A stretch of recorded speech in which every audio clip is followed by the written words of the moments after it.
Hola, ¿qué tal amigos de Carretera 166? El día de hoy tenemos un invitadazo de lujo y por supuesto vamos a tener un gran capítulo. Quiero presentarles para aquellos que no lo conozcan, porque ya es muy famoso, el doctor Irving Reynoso, que pues antes que otra cosa y de comenzar, agradecerle que nos recibiera en su casa para grabar este episodio de este podcast, que es muy importante para mí, en el sentido de que se vienen los 150 años de el título de ciudad de Tetecala. Irving, bienvenido al podcast y muchas gracias. Hernán, gracias por invitarme. Esta es tu casa, bienvenido. Y pues gracias por considerarme y un saludo a todos los paisanos de Tetecala. Oye, Irving, quiero comenzar este podcast preguntándote algo que para mí es importante en el sentido de que somos de Tetecala. ¿Qué significa para ti que Tetecala el 11 de diciembre de este año 2023 cumpla 150 años de que se le da el título pues de ciudad, un título político, pero que engrandece pues al pueblo, un pueblo pequeñito, ¿no? Al final del día. Bueno, es una fecha importante, ¿no? Desafortunadamente no demasiado conocida, porque no ha habido una difusión, no nada más en Tetecala, en general los pueblos en México desconocen su historia local, porque lo que se enseña en las escuelas es la historia de la patria, la historia nacional. Claro. Entonces, justo yo me he dedicado en los últimos años a revalorar, a decirle a la gente la historia de tu pueblo, de tu barrio, de tu calle puede llegar a ser más importante en un sentido de pertenencia, Claro, que la historia de la gran patria o de la nación. en este sentido de identidad, ¿no? Porque pues crecimos, como yo decía, en un pueblo pequeñito, ¿no? Sí. Que de repente no sabes que sucedieron muchísimas cosas. Y digo, sin exagerar, muchísimas cosas, ¿no? En un pueblo que en este momento son cerca de 7,400 y tantos habitantes y que se vuelve parte fundamental en la independencia y en la revolución, dos importantes hechos históricos en México.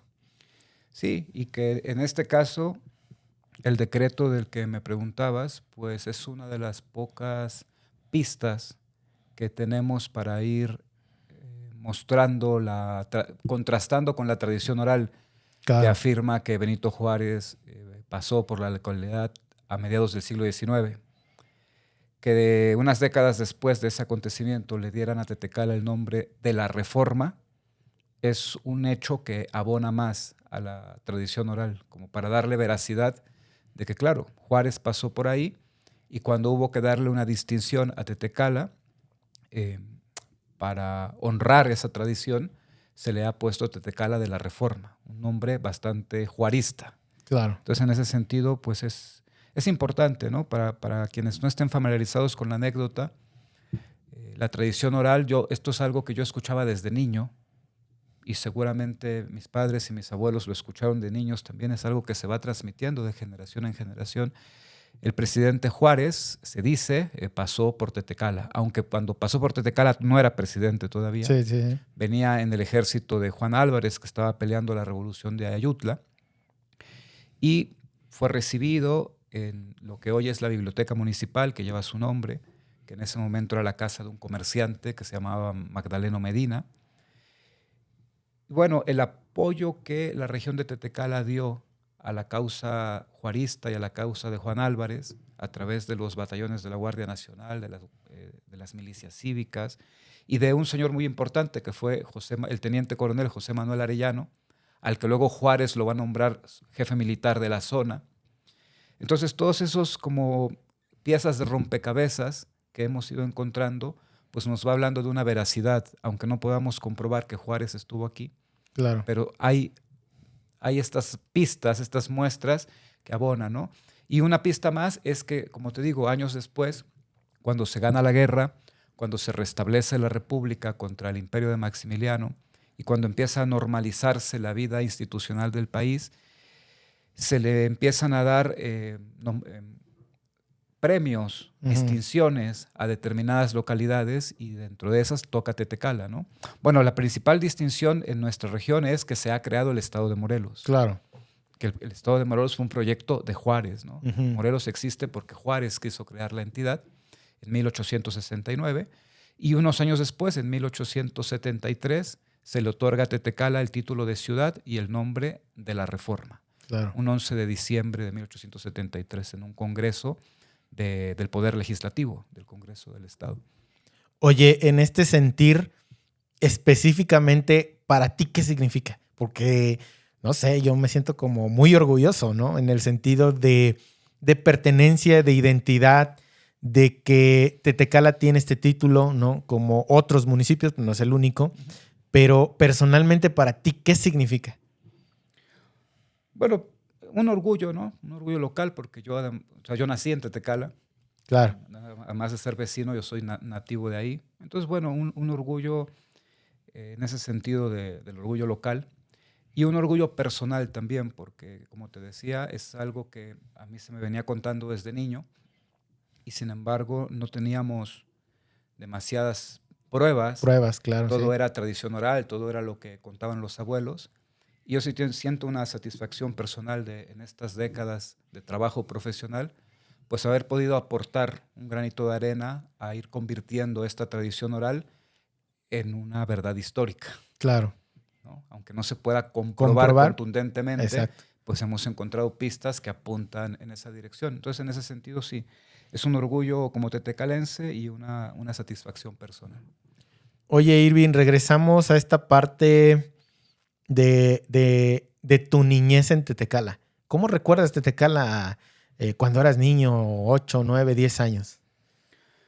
Yo tuve una infancia muy feliz en un pueblo pues que en muchos sentidos sigue siendo el mismo y en otros sentidos ya desapareció, ¿no? A mí todavía me tocó ver calles sin empedrado, a que lo primero que les hicieron fue empedrarlas, sí, porque eran de tierra. De tierra, sí. Entonces les metieron un empedrado y después ya fue cuando las pavimentaron. Claro. Entonces yo todavía vi esas calles de tierra en un montón de lugares de Tetecala y yo pues pude ir viendo cómo las empedraron y luego cómo las pavimentaron, ¿no? Era un pueblo tranquilo, yo tuve mi infancia en los 80, entonces era un momento en que ya, aunque vivieras en un pueblo, ya nos estábamos abriendo al mundo, ya empezaba la globalización en el sentido más moderno que podamos hablar del término, ¿no? Entonces yo recuerdo como un pueblo muy tranquilo, donde vivir una infancia muy feliz, pero que estábamos conectados al mundo. Nos llegaba información, teníamos a través de la televisión, a través de la radio, tuvimos siempre una excelente biblioteca, ¿no? Una excelente biblioteca donde podíamos estudiar determinados temas, que a veces yo he encontrado bibliotecas aquí en la Ciudad de México que tienen menos que lo que tiene la biblioteca de Tetecala. Claro. Sí, un pueblo así. Muy tradicional, ¿no? En ese sentido también. Tenemos muchísimas tradiciones que todavía siguen perdurando. Algunas ya se perdieron, ¿no? Pero pues es un pueblo, ¿no? Al final del día, en este sentido, ¿qué significa ser un pueblo? Es que yo todas esas tradiciones, para mí era como que el sol sale mañana, ¿no? Uh-huh. Para mí era lo normal. De repente ver un jaripeo, una danza de los tecuanes, o los coros de los inditos en la guadalupana, o ver la representación de la Semana Santa, que pasaba pues, cada año por enfrente de mi casa, o desde antes cuando pasan los fariseos buscándolo, ¿no? Tocando el tambor. Y más tradiciones que podemos nombrar, el Día de Muertos, las ferias, la Feria de la Candelaria, la Feria de San Francisco, el desfile del 16 de septiembre, que también es muy tradicional, la banda de guerra de la secundaria. Y podríamos ir agregando. A mí todavía me tocó ver de niño las carreras en donde los jinetes pasaban de cintas, ¿no? O de gallos. De gallos, que tenían que sacar al gallo enterrado en una línea. Eso se hacía en la recta de la colonia del Paso, que no estaba pavimentada. Precisamente por eso podían correr los caballos ahí. Claro. En esa recta, ¿no? Que ya después pavimentaron. Entonces sí, es hasta que uno crece y se da cuenta que esas son precisamente tradiciones, que es algo que ocurre nada más en tu pueblo. Aunque haya Semana Santa en otro lado, pero solamente en tu pueblo se celebra de esa forma. Claro. Aunque haya Día de Muertos en cualquier otro lado, en tu pueblo se celebra de determinada forma. Los tecuanes de Tetecala son distintos a los tecuanes de Coatetelco o del estado de Guerrero. Entonces es cuando uno va creciendo y comparando con otros lugares que empiezas a valorar la especificidad de las tradiciones de tu pueblo y empiezas a ver pues que son muy tuyas, que son cosas que se hacen solamente en tu localidad, ¿no? Claro. Formas de hablar, formas de convivir, ¿no? Formas de que todo el mundo se conoce, ¿no? Sí. O sea, es un pueblo tan pequeño que todo el mundo se conoce, ¿no? Sí. Irving, en este sentido, quiero preguntarte, tu título, ¿eres doctor en...? Estudios latinoamericanos. Estudios latinoamericanos. ¿Cómo llegas a ser doctor en estudios latinoamericanos? Es decir, partiendo de tu niñez, ¿cómo es que dices, pues, me gusta la historia, me gustan este tipo de, vamos a decir, de, de conocimientos, no sé, blandos se les llama, ¿no? En el caso que no son técnicos a nivel tecnología, por ejemplo, ¿no? ¿Cómo es tu paso sobre esto hasta llegar a ser doctor? A ver, los títulos académicos es como una cosa aparte, ¿no? Uh-huh. Es decir, haber hecho posgrados y haber obtenido títulos académicos simplemente fue una estrategia laboral. Pero al final del día cuesta mucho tiempo y mucho esfuerzo, Irving. Sí, efectivamente, pero quiero decir, es como va por caminos separados, ¿no? Claro. Esa fue una estrategia laboral para yo poder tener una vida en torno a la academia y en torno a la investigación. Pero yo en realidad nunca pensé que me fuera a dedicar a estas cuestiones, ¿no? Yo en realidad terminé acá un poco por no saber a qué dedicarme. Ok. Porque siempre me interesaron muchos temas, siempre fui muy inquieto a la hora de estudiar de niño. Y simplemente cuando llegó la edad para decidir una carrera, yo no tenía ni idea. ¿No sabías? No sabía. Entonces, más o menos quería estudiar economía, pero en Morelos no había ninguna universidad que ofreciera la carrera de economía. Mi segunda opción era filosofía. Tampoco existía ninguna carrera de filosofía. Y lo más parecido que encontré fue derecho, aunque no lo creas. Ok. Entonces me metí a estudiar derecho para ser abogado. Y cuando iba en tercer semestre, fundaron en la Universidad Autónoma del Estado de Morelos la Escuela de Humanidades. Y dio la casualidad que la Facultad de Derecho les prestaba los salones a la Escuela de Humanidades. Entonces yo llegaba a mis clases de Derecho y veía enfrente la Escuela de Humanidades que les daban literatura, antropología, historia, letras. Y empecé a hacerme amigo de los compañeros de la primera generación de esa escuela. Me invitaban a ser oyente a sus clases. Y ahí rápidamente me di cuenta que ese era mi lugar. Abandoné la Facultad de Derecho en tercer semestre y me inscribí en el año 2000 a la recién fundada Escuela de Humanidades con la idea de volverme filósofo. Claro. Digamos que ahí ya empezaste como a trazar este camino. Hacia las humanidades. Claro. En esta parte de las humanidades, perdón, ¿qué vamos, de repente el campo laboral dicen, es que humanidades, yo siempre he creído que son necesarias. Uh-huh. Lo digo desde mi lado, que yo soy esta parte de ingeniería y que de repente me cuesta mucho esta parte de humanidades, ¿no? Uh-huh. ¿Qué significa en ese sentido tener estudios de humanidades en cuanto a personal y en cuanto a la parte laboral, ¿no? A ver, es una apuesta muy grande. Es un riesgo muy grande, quiero decir. Y esto ahora que soy profesor, pues se lo digo a mis alumnos porque me parecería irresponsable no decírselos, ¿no? Yo les digo, seguramente ustedes cuando decidieron estudiar historia o humanidades, seguramente su familia les dijo algo parecido a se van a morir de hambre. Claro. Y entonces les digo, su familia tiene razón. ¿No? Su familia tiene razón. Realísticamente. Sí, hay que ser realistas. Hay una gran probabilidad de que vayan a tener una situación laboral complicada. Claro. Y yo al menos mi caso fue que cuando yo decidí ya ser historiador, yo lo hice sabiendo que era una carrera muy difícil, como el que se dedica a ser músico o como el que se dedica a la filosofía, o como el que quiere ser poeta, o como el que quiere escribir novelas, como todo esto digo como actividad principal. Claro. Todas esas profesiones que tienen que ver más con el arte o con las humanidades, uno tiene que entender que va a ser muy difícil. Sí, la probabilidad o el riesgo es muy alto, ¿no? De morirte de hambre, por decirlo de alguna manera. De ¿no? manera sintética, sí.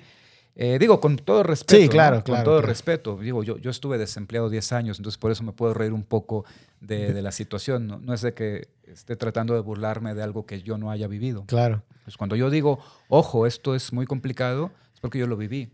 10 años yo no tuve trabajo. Me mantenía de proyectos, me mantenía de un proyecto por aquí, un proyecto en esta institución, publicaba por acá, me ganaba una beca por aquí, me ganaba otra beca por acá. Claro. Y de esa manera, pero claro, yo decidí entrar en esta carrera de manera muy consciente, de que me tenía que esforzar y de que si quería que me fuera bien, tenía que ser una persona muy destacada.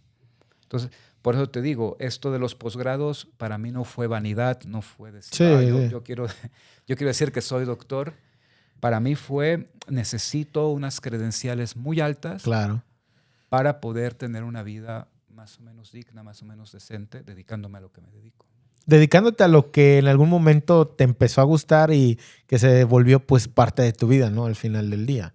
Sí, yo en realidad entré a la historia por la literatura. A mí me gustó, sigo siendo un gran aficionado a la literatura, a las novelas, a los cuentos, al ensayo. Yo fui un niño que leía mucho. Tuve la suerte de crecer en una casa donde había libros. Teníamos varios libreros llenos de enciclopedias, llenos de libros, de colecciones. Y también de tener algunos grandes y buenos amigos en cuyas casas también había libros. Entonces, cuando me aburría de los de mi casa, pues iba con un amigo y ahí podía ver otros títulos. Y lo que te contaba hace rato, la biblioteca de Tetecala para mí es un recuerdo muy feliz. Un recuerdo muy feliz porque yo iba ahí a leer. A leer. ¿Te acuerdas de los libros que leías en la biblioteca? Espero que todavía esté ahí porque ha sufrido varias remodelaciones, pero en la biblioteca de Tetecala hay una biografía de Benito Juárez escrita por Justo Sierra, el gran liberal sí. del siglo XIX, principios del siglo XX. Es un tomo de este tamaño, una colección, una edición de lujo. Viene la firma de Benito Juárez facsimilar en algunas de las páginas porque hay unas cartas. Por ejemplo, eso es una joya que yo encontré ahí, ¿no? Otra cosa que me impresionaba que tenía era la colección completa de la revista Vuelta, que son unos tomos así, no sé si son 30, 40, 50 tomos. ¿De qué hablaba esa revista? La revista Vuelta es la revista que dirigió Octavio Paz. Oh. Entonces era una revista de literatura, de crítica literaria, pero también venían ensayos políticos. Claro. Sí, venía mucha política, tanto internacional como nacional, más todo lo que se reseñaba de la literatura latinoamericana e internacional, ¿no? Yeah. Y eso está completa, la colección completa. No sabemos si existe, porque ha tenido bastantes cambios, ¿no? Bastante, claro. Ojalá que se haya conservado eso. Pero en este sentido, Irving, en el momento que te empieza a interesar la lectura, ¿quiénes te fomentaban esto? Porque de repente a lo mejor alguien también te puede decir, pues ¿para qué lees? O sea, ¿qué vas a ganar con leer tanto? ¿No? De repente a los chavitos se les baja también un poco como esa inspiración. ¿A ti te sucedía o fue lo contrario? ¿Cómo fue esto? Es que no era yo tenía ganas de saber. Curiosidad. Yo sentía mucha curiosidad por saber. Entonces no me fomentaron la lectura de manera directa, pero sí de manera indirecta, ¿no? Mi madre fue una maestra de nivel básico, de primaria. Y yo recuerdo que a ella le obsequiaban muchos ejemplares de ese programa, que seguramente ya lo transformaron en otra cosa, ¿no? El Rincón de la Lectura. El Rincón, sí. ¿No? Biblioteca, El Rincón de la Lectura. Sí. Y entonces había un montón de títulos infantiles y ella llegaba cargada de libros y pues los dejaba ahí y eran los libros que yo leía. De tiras de infantiles para niños. Sí. Después, mi padre era muy dado a, sin consultarme de nada, le llegaban a ofrecer una enciclopedia de ciencias donde hablaba de dinosaurios y de la fotosíntesis y de los planetas y de las galaxias. La compraba y la ponía en el librero. no decía, te la compré a ti, la compré a la familia, ¿no? Pero entonces de esta manera yo veía que había nuevos temas en la biblioteca Sí. y podía empezar a informarme sobre eso, ¿no? Entonces sí, yo sentía mucha curiosidad por los temas, pero fue la literatura lo que más me enganchó. La ciencia también siempre me gustó, pero sinceramente fue la literatura la que me apasionó, y de la literatura di el salto a la historia, porque yo tenía ya digamos, una cantidad importante de información, pero yo no sabía si los egipcios habían sido antes del Imperio Romano, Claro. o si la Revolución Mexicana había ocurrido antes de la época de Cristo, por decirte así ejemplos descabellados, ¿no? Entonces llegó un momento en que yo necesitaba poner orden en mi cabeza de algunas cosas que yo ya sabía, y se me ocurrió, bueno, para ponerlo esto en orden necesito estudiar historia. La historia Claro. me va a enseñar qué pasó primero, qué pasó después. Esa fue la necesidad de poner en orden mis ideas, y con ese objetivo en mente empecé a estudiar historia y encontré otro mundo también maravilloso, ¿no? Al que nunca pensé que me fuera a dedicar profesionalmente. Eso ya fue una casualidad de años después. ¿Crees que las casualidades te dan estas satisfacciones en la vida donde dices, me gusta, creo que la estoy haciendo, me ha costado mucho, pero ahí va? ¿Crees que suceda mucho en la vida esto de las casualidades? Pues, como se dice siempre, ¿no? Es un poco casualidad, un poco que uno está preparado para aprovechar esas casualidades. Yo creo que, no sé, de repente yo no podría decir que el destino, justo en el momento en que yo estaba buscando algo que me apasionara, creó la Escuela de Humanidades en la Facultad de Derecho donde yo me encontraba. Justamente, ¿no? Sería muy descabellado de pensar que yo soy tan especial como para que la vida dijera, ahí te va, ¿no? Eso fue una gran casualidad. Fue una gran suerte que yo tuve, ¿no? Si esa Escuela de Humanidades se tarda otros 2 o 3 años en fundarse, yo acabo la carrera de Derecho y mi vida hubiera sido otra. Claro. Pero bueno, hubo la casualidad, la suerte de que en ese momento de crisis profesional tuve ahí enfrente una opción mejor, y pues yo sí, agradezco a la suerte, a la vida, al destino, a lo que haya sido, que me haya puesto esa oportunidad enfrente, ¿no? Porque no, la verdad que no hubiera sido de otra forma más que así. Claro. Después de un breve break, continuamos. Oye, Irving, sé que fundaste un tipo de club de ajedrez en Tetecala. ¿Cómo estuvo esto? Porque de repente se ha perdido también esta parte del ajedrez en Tetecala. Yo recuerdo que cuando estaba chavito también me echaba unas partidas, pero supe que ahí empezaste como a formar algún tipo de club. ¿Cómo fue esto? Nunca le dimos formalidad, como que hayamos hecho un acta constitutiva de acá está el club, pero sí que existió un grupo de compañeros, un grupo de amigos que nos juntábamos en el 97, 98, años 90, no recuerdo ahora exactamente en qué año, y fue una iniciativa que tuve con el profesor, se me acaba de ir el nombre. ¿De qué será? ¿De primaria? Profesor de Mazatepec, con el profesor Néstor. Ok. ¿No? Ahora que me disculpe, se me acaba de olvidar su apellido, pero todo el mundo se acordará del profe Néstor, que es un gran aficionado al ajedrez, es muy buen jugador, y sus hermanos, que son de Mazatepec, sus hermanos también juegan muy bien, Facundo y su otro hermano, el pequeño, ahora se me olvidó el nombre, pero con ellos tres, yo siempre he tenido amistad con el profe Néstor y llegábamos a jugar algunas partidas de ajedrez, pero luego resultó que sus hermanos jugaban también y los amigos de sus hermanos. Entonces nos juntamos con varios amigos de Tetecala y todo empezó así, juntándonos a jugar en el kiosco, a jugar en las escaleras de la plaza, y eso fue como un virus porque les empezamos a enseñar a otra gente que se acercaba ahí a vernos jugar, y pues creció como la fiebre del ajedrez. Tampoco exageremos que todo el pueblo estaba jugando ajedrez, claro, pero ya había un pequeño grupo que todas las tardes, noches, se ponía a jugar en las escaleras y en el kiosco. hasta que empezamos a organizar ya torneos aficionados. Hicimos un torneo en el patio de la escuela primaria, hicimos varios torneos en el kiosco, ahí en la plaza de Tetecala, hicimos otros en Mazatepec con los hermanos del profe Néstor, hicimos uno en Coatlán con un señor de apellido Reynoso, que ahora también tiene muchos años, ¿no? Claro, sí. Eso quería revivir los Juan recuerdos. Reynoso, ¿no? Juan Reynoso. Don Juan Reynoso. Sí. Don Juan Reynoso, que jugaba muy bien ajedrez también.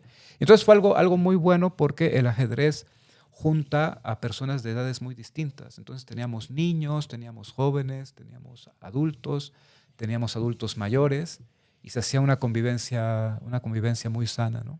Entonces recuerdo eso con mucho cariño porque hoy veo que las redes sociales conectan a la gente de forma más inmediata, y me da mucho gusto ver cómo en el pueblo uno puede ya encontrar grupos organizados que hacen deporte, hacen artesanías, hacen arte, hacen distintas cosas, y eso me da muchísimo gusto que ahora sea más fácil de organizar. Entonces recuerdo el grupo de ajedrez con mucho cariño porque no era tan común en esa época, fuera de los equipos de fútbol. Sí, o básquetbol, ¿no? O básquetbol. Voleibol, básquetbol, los equipos fútbol, deportivos. ¿no? Deportivos. Eso sí. siempre estuvo. No había demasiadas más actividades en donde uno pudiera desarrollar otras cosas, ¿no? Todavía no teníamos casa de cultura. Claro.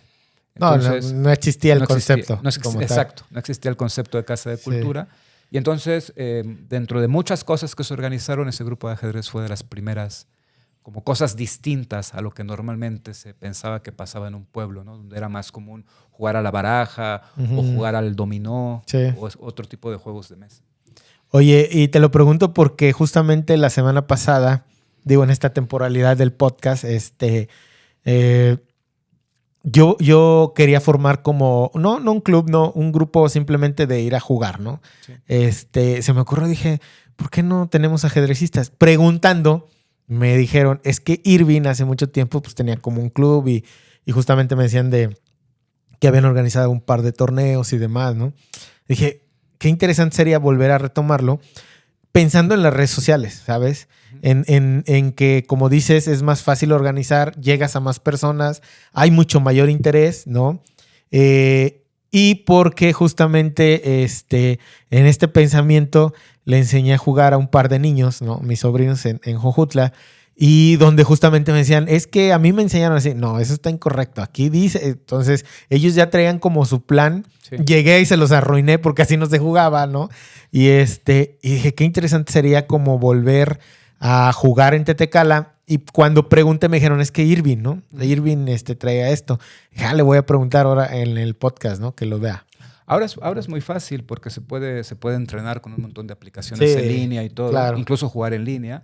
Pero la verdad que no hay como juntarse con los amigos cada cierto tiempo. La verdad que es una actividad muy divertida y una actividad muy desestresante. Para los tiempos que estamos viviendo, no viene mal. Me hiciste recordar que bueno, además del grupo de ajedrez, yo tuve muchos años una escuela de taekwondo. Ah, ok, sí, cierto. Estaba enfocada a los niños. Sí. Le llegué a dar clases a jóvenes y adultos también, ¿no? Pero fundamentalmente yo formaba equipos infantiles, y esa es otra cosa, siguiendo la tradición de los profesores Juárez que llevaron el taekwondo a toda la región, pero primero la pusieron en Tetecala y de ahí se fueron expandiendo a otros municipios. Entonces también hay un reconocimiento, ¿no? a la Academia Juárez de Taekwondo, al profesor Víctor Hugo, a Héctor, claro, a Beto, ¿no? Beto Juárez. Y cuando yo ya tenía la cinta negra, pues ellos me aprobaron una filial y pude poner mi escuela. Y era también otra, como sentir que aportaba con una cosa distinta, con una opción distinta a lo que había tradicionalmente en Tetecala. Y poquito tiempo después, en el gobierno de Arnoldo Martínez, de Arnoldo... no recuerdo su apellido. Sí, del presidente Arnoldo. Del presidente Arnoldo. Se fundó la Casa de la Cultura, y eso fue un hito muy importante para nosotros porque vino un profesor de Cuernavaca que había trabajado en el Instituto Morelense de las Artes. Profesor Víctor. El profesor Víctor. Se formó un grupo de teatro, se formó un grupo de tambores africanos, La banda. La banda, se formó la banda y La empezaron banda San Francisco. La banda San Francisco, de ahí salió.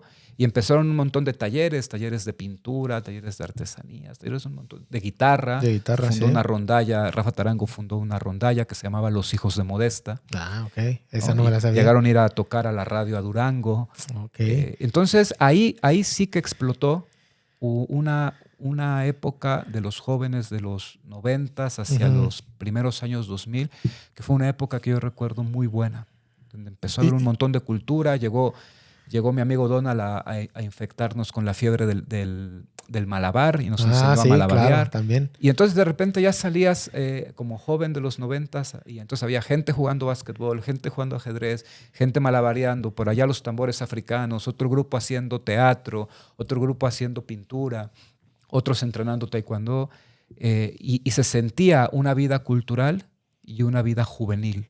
Claro. Muy importante, ¿no? Y en ese contexto organizamos el TTFest. Para allá iba. Dame una pausa. Quiero regresar un poquito porque en este sentido, cuando fue presidente Arnoldo, como dice, se creó el concepto de Casa de la Cultura, o por lo menos llegó a Tetecala.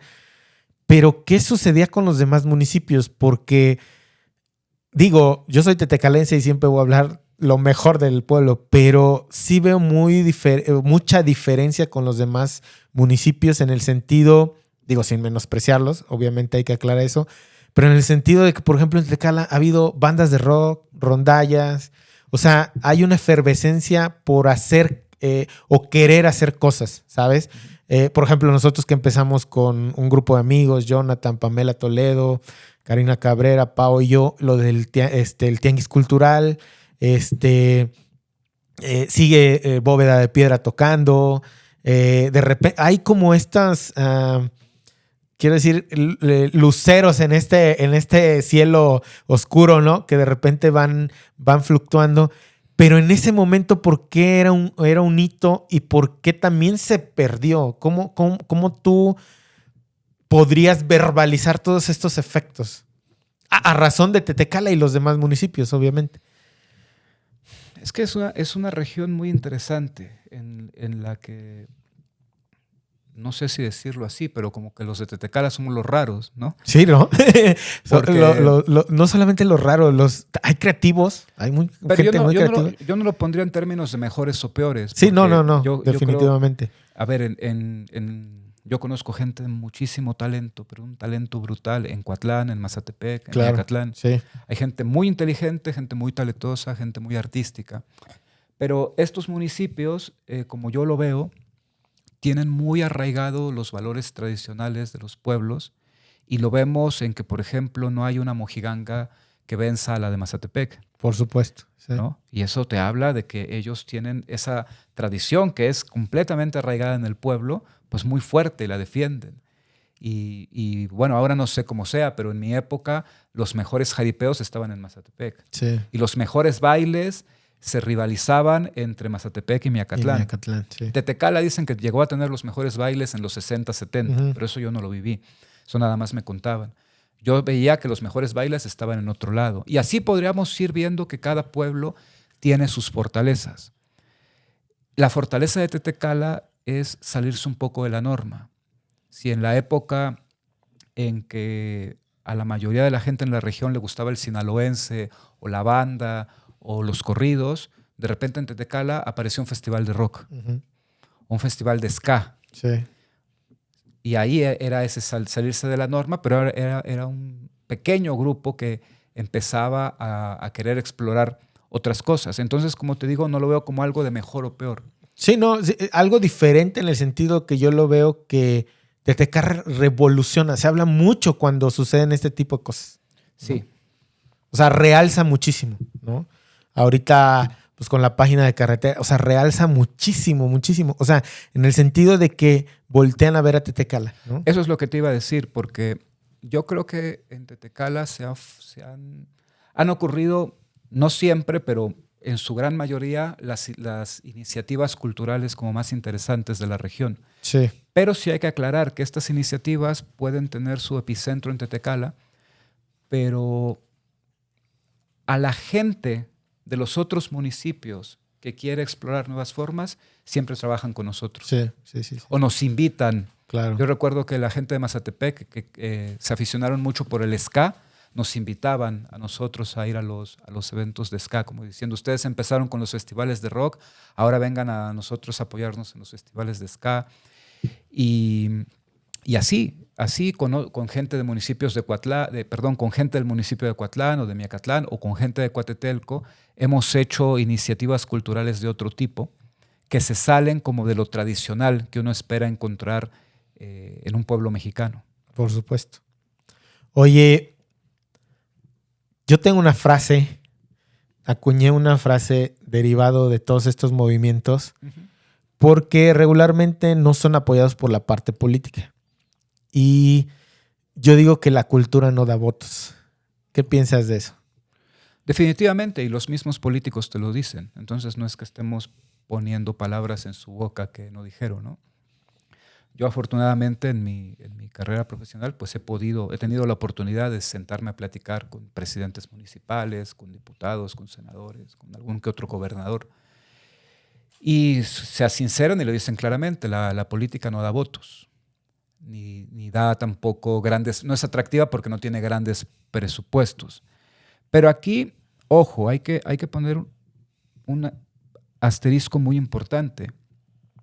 Al político no le importa la cultura porque a la gente no le importa la cultura. Es correcto. Entonces ahí no es culpa del político. A los políticos les importa un poco más el deporte y apoyan el deporte, sobre todo los deportes masivos, porque eso es lo que a la gente le interesa. Entonces el político se fija en dónde está el interés de la gente. Claro. Y si al político no le interesa la cultura es porque a la gente no le interesa la cultura. Entonces ahí tendríamos que hacer un ejercicio de autocrítica. De autocrítica y de exigencia, no de pedimento de apoyo, sino de exigencia de vamos a hacer que sucedan las cosas, ¿no? Como sociedad, vamos a interesarnos más por la cultura y en la medida en que los políticos vean que eso se vuelve un tema importante para un sector de la sociedad, se van a poner en fila para apoyar eso. Claro. Porque el político quiere ir en donde pueda quedar bien a apoyar a la gente con algo que para la gente importe. Pero entonces se tiene que crear primero el interés. Por supuesto. Porque el gobierno no va a generar de manera artificial que a la gente le guste leer. Sí. El gobierno no va a generar de manera artificial que a la gente le guste otro tipo de música. Puede incentivar, ¿no? Puede incentivar. Por ejemplo, hay programas cada verano en la biblioteca, ¿no? Sí. Programas culturales y demás. Pero no puede obligar, ¿no? Si no hay interés, eso va a decaer en algún punto. Pero la verdadera cultura, yo siempre lo he dicho, surge de la iniciativa de la sociedad. Claro. No de la iniciativa del gobierno. Y hay un ejemplo que a mí me gusta poner. Para organizar la Semana Santa en Tetecala, el gobierno no figura. No figura. La gente gasta de su bolsa. Sí. Pone de su tiempo. Es correcto. Y uno dice, y la Semana Santa en Tetecala queda muy bien. Es un gran acontecimiento, queda muy bien organizada. Tendrá sus fallas, no sé, pero en general a mí me parece un gran evento. Y ahí el gobierno no interviene para nada. Es 100% organización de la sociedad para algo que es muy importante para la sociedad. Claro. Entonces, ¿qué más ejemplo queremos? ¿Qué más ejemplo queremos? Si el gobierno se tiene que meter para organizar la Feria de San Francisco, la Feria de la Candelaria, es porque quizás a los tetecalenses no les importa igual a lo que les importa la Semana Santa. Por supuesto. Porque si les importaran igual esas ferias, no necesitarían del gobierno. ¿No? Como está el ejemplo de que no lo necesitan en la Semana Santa, o no lo necesitan en Día de Muertos, o no lo necesitan en el Día de la Guadalupana. Entonces, en la medida en que iniciativas culturales llegan a tener el mismo involucramiento de la sociedad de estos ejemplos religiosos que estoy poniendo, pues en ese sentido la cultura va a crecer con buenas raíces porque está arraigada en la sociedad. No es algo que el gobierno te dice que tienes que hacer. Por supuesto. Oye, Irving, ¿tú crees que todas estas tradiciones, cultura, al tener este arraigo que está organizado por la sociedad, es lo que haga que perduren todas estas tradiciones, todas estas formas de organización? Hace que perduren y hace que evolucionen. porque también no hay que ser puristas, como de que la tradición siempre tiene que ser igual, ¿no?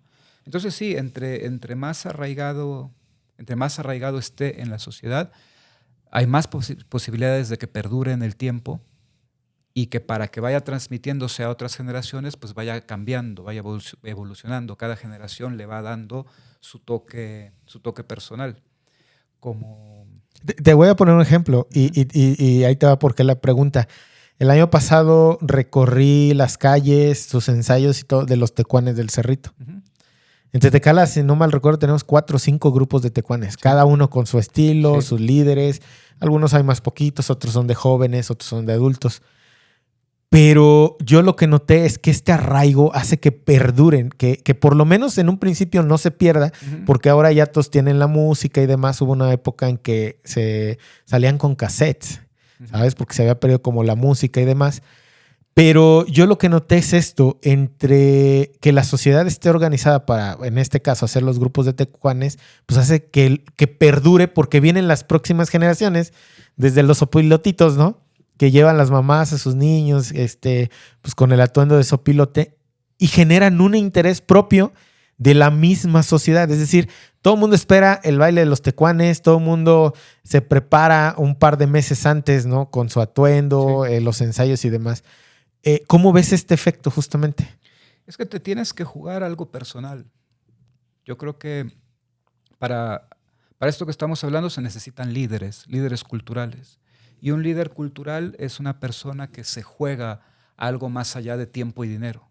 Se juega algo que tiene que ver con el corazón, que tiene que ver con el sentimiento, ¿no? Si no, no se podría explicar, ahora que mencionas los tecuanes, como el Cuate, Antonio Campo, ¿no? Sí. Mejor conocido como el Cuate, pues ha estado tantos años con su grupo de tecuanes. Sí. Si no, no se podría explicar cómo... Pienso en otro grupo muy arraigado que es la banda de guerra. Sí, la banda de guerra, el profesor Efrén, que tenía formación militar, el profesor Efrén de Coatlán del Río, ¿no? Uh-huh. Fue quien originalmente en la escuela secundaria técnica formó con esa tradición militar la banda de guerra de la secundaria. Y originalmente la banda de guerra era la banda de guerra de la escuela secundaria técnica 8. Sí. Cuando esa tradición se debilitó en la secundaria, eso quedó tan arraigado en las primeras generaciones de la banda de guerra que los muchachos de la secundaria ya egresados fundaron la banda por fuera, sí, como una banda municipal. Es correcto. Y después eso ya se ha ido heredando de generación en generación. Y tiene todo el sentido, te digo, porque apenas entrevisté a Antonio Mendoza, sí, la Bayoneta, sí, y me decía eso. Yo me quedé con la espinita, ¿no? Él decía, yo me quedé con la espinita cuando me fui a estudiar fuera porque aquí estaba la banda. Regresé y empecé a juntar muchachos. Y entonces él no la suelta, o sea, en el sentido de que pone a chavos, ¿no? De estas nuevas generaciones y hace que les guste en el sentido de que obviamente tienen más obligaciones y de alguna forma ha hecho que vayan a los ensayos, que se preparen, ¿no? Y yo les decía, los de la banda de guerra son los mismos que los farisfeos, les digo, ¿no? Porque todo el mundo sale en Semana Santa. Sí. O son los mismos que están en el coro Santa Cecilia y demás. Le digo, es que las personas que participan en un grupo es mucho más factible que participen en los demás. Sí, ¿no? Es que necesitas que alguien vaya a sembrar la semilla. Con su pasión, con su espíritu, tiene que sembrar la semilla en estas tradiciones. Pensemos en Don Diego, qué apasionado era con la Semana Santa, por ejemplo. El coro Santa Cecilia, que yo lo conozco en la iglesia desde cuando era niño y ya cuántos años se mantiene y uno ve la pasión de sus integrantes, ¿no? Los tecuanes que hablábamos hace rato, los equipos de fútbol. Marte, ¿no? El Marte. Y más para acá, pienso en todos los años que entrenó Benito Cruz, sí, Don Delfino, Alvear. Y entonces sí, si te fijas, ¿no? Cada tradición está arraigada a un hombre, está arraigada a una persona. Alguien que sembró la semilla. Alguien que sembró la semilla, que le puso pasión, que le puso algo más que tiempo y dinero, ¿no? Le puso corazón. Y eso es lo que necesitamos, que alguien vaya a sembrar nuevas semillas. Los Juárez que llegaron, por ejemplo, a Tetecala a dar su primera clase de taekwondo en un pequeño patio de una casa que tenía un árbol en medio y ahí alrededor del árbol corríamos, pues nunca se imaginaron que estaban sembrando la semilla para que eso durara décadas y décadas y décadas de generaciones de gente que hizo taekwondo, que ganó torneos, que fue a competir a varios lados. Y así, ahora los que están haciendo atletismo, los que están fundando nuevas grupos de tecuanes, lo que estás haciendo tú con las rodadas. O sea, podríamos hablar de la cantidad de nuevas semillas que se están sembrando hoy. Y yo creo que ese es el camino. No esperar que el gobierno incentive con programas, sino tenemos que sembrar como sociedad cosas a las que después el gobierno pueda apoyar. Por supuesto. Pero los que las tenemos que hacer crecer somos nosotros como sociedad. Oye, en este sentido, una vez que siembras la semilla, generas éxitos, ¿no? Éxitos profesionales, porque yo veo el caso de Fátima Arellano, ¿no? En el sentido de que alguien también de un pequeño pueblo sale y es parte de la primera formación del equipo femenil que va a jugar un torneo a nivel mundial, ¿no? Yo lo veo como esta parte, igual, coincido, siembras la semilla y sobre eso vas formando pues, profesionales, ¿no? Y lo importante que es tener gente a la cual admirar.